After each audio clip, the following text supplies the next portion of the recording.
is almost spent. Without him, my eventual demise is inevitable. But if I abandon the future to give everything I have in this moment, my physical form can be forged anew. Everything? You mean... Yes. The cost is my entire consciousness.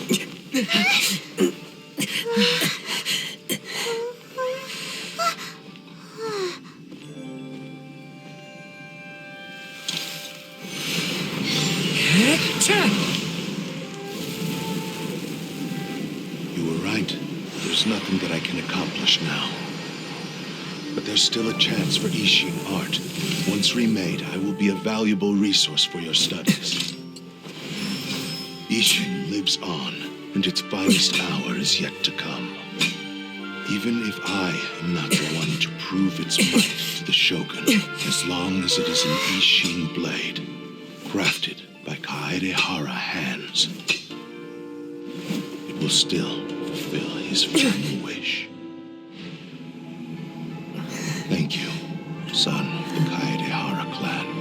Over the years, my real name has been forgotten by all. I'm ashamed to utter it, yet it remains strong in my mind.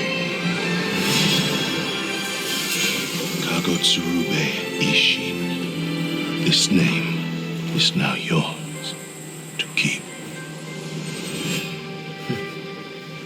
Rest in peace.